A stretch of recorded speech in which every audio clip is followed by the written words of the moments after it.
Olá, tudo bem? Hoje é quinta-feira, dia de nós olharmos com cuidado para nossa responsabilidade pessoal como mordomos.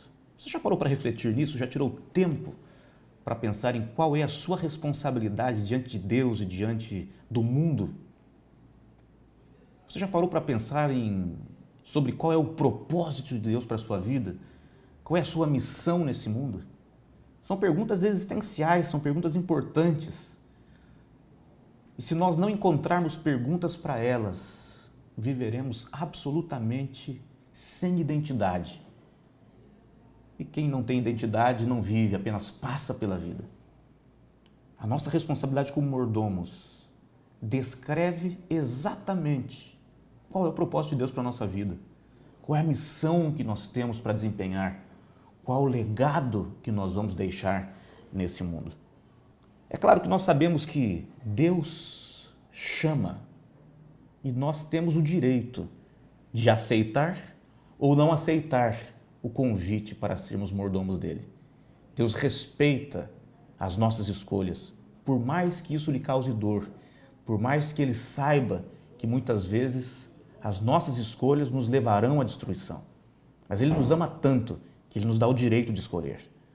Agora, aquele que aceita ser mordomo, depois disso tem ainda uma outra responsabilidade. Porque aceitar, muitos aceitam. Agora, o mordomo, depois de aceitar, precisa também executar a sua tarefa de mordomo. E isso nem sempre é muito fácil. Ser mordomo de Deus é desafiador. Muitas vezes pode nos causar problemas, pode nos causar dificuldades, pode nos causar dor. Mas nós não podemos perder de vista a nossa responsabilidade. Lá em Hebreus capítulo 10, nós vemos os cristãos primitivos sofrendo com alegria. É interessante nós vermos isso. Eles sofriam com alegria, eles perdiam tudo que tinham. E o texto diz que eles faziam isso, eles conseguiam viver sob essa ótica, porque eles tinham diante deles um olhar para o futuro, e lá no futuro eles viam um patrimônio superior e durável.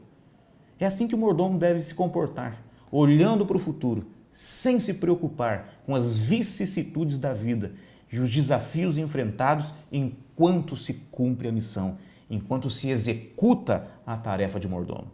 Eu gostaria de lembrar você sobre talvez um dos principais mordomos do Novo Testamento, o apóstolo Paulo. Ele lista os seus embates, os seus sofrimentos. Eu gostaria de lembrar você de alguns deles. Ele diz que foi preso, foi açoitado 5 vezes, foi golpeado com varas 3 vezes, foi apedrejado, ele enfrentou o naufrágio 3 vezes, ele passou fome, sede, frio, enfrentou perigos naturais, enfrentou os perigos dos falsos irmãos. Eu imagino que se havia alguém que poderia renunciar à função de mordomo, esse era Paulo, porque a sua vida não foi muito fácil depois da sua conversão. Mas ele sabia o que iria passar, porque de perseguidor ele passou a perseguido, e ele sabia que aquilo que ele fazia com os outros cristãos, fariam exatamente com ele também.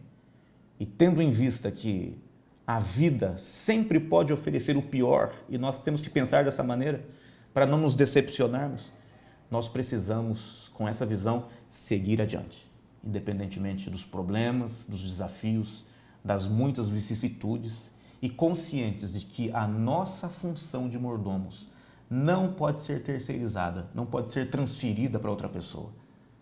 A nossa função como mordomos é individual, é pessoal.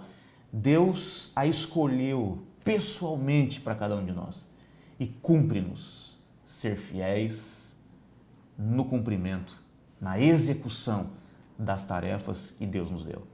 Porque além de abençoarmos os outros, a execução das tarefas também nos preparará para estarmos em pé no dia em que Jesus voltar, para nos levar para a vida que dura para sempre. Quer notícia melhor do que essa nesse dia?